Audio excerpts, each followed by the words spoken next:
ಇತ್ತ ಮೈಸೂರಿನಲ್ಲೂ ಫೆಂಗಲ್ ಚಂಡಮಾರುತದ ಎಫೆಕ್ಟ್ ಕಾಣೋದಕ್ಕೆ ಸಿಗ್ತಾ ಇದೆ. ಚಾಮುಂಡಿ ಬೆಟ್ಟದಲ್ಲಿ ಒಂದು ಬಂಡೆ ರಸ್ತೆಗೆ ಉರುಳಿ ಬಿದ್ದಿದೆ. ಇನ್ನು ನಿರಂತರವಾಗಿ ಮಳೆಯಾಗ್ತಾ ಇರೋದಕ್ಕೆ ರಸ್ತೆಗೆ ಒಂದು ಬಂಡೆ ಉರುಳಿ ಬಿದ್ದಿದೆ. ನಿರಂತರ ಮಳೆಗೆ ಕಲ್ಲು ಬಂಡೆಗಳು ಜಾರಿ ರಸ್ತೆಗೆ ಬಂದು ಬಿದ್ದಿವೆ. ಆದರೆ ಅದೃಷ್ಟವಶಾತ್ ಯಾವುದೇ ರೀತಿಯಾದಂತಹ ಹಾನಿಗಳು ಸಂಭವಿಸಿಲ್ಲ. ಬಂಡೆಗಳು ರಸ್ತೆಗೆ ಉರುಳಿದ ಹಿನ್ನೆಲೆಯಲ್ಲಿ ಸಂಚಾರಕ್ಕೆ ಅಡಚಣೆ ಕೂಡ ಉಂಟಾಗಿದೆ.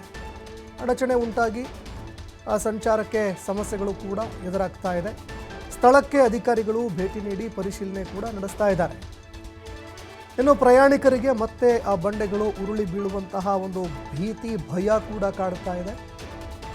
ಯಾಕಂದರೆ ಬಹುದೊಡ್ಡ ಪ್ರಮಾಣದ ಬಂಡೆಗಳು ರಸ್ತೆಗೆ ಉರುಳಿ ಬಿದ್ದಿರೋದ್ರಿಂದಾಗಿ ಸಹಜವಾಗಿ ಜನರಲ್ಲಿ ಒಂದು ಆತಂಕ ಕೂಡ ಎದುರಾಗುತ್ತೆ.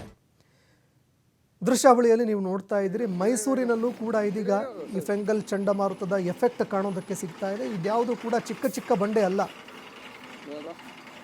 ಬೃಹತ್ ಗಾತ್ರದ ಬಂಡೆಗಳು.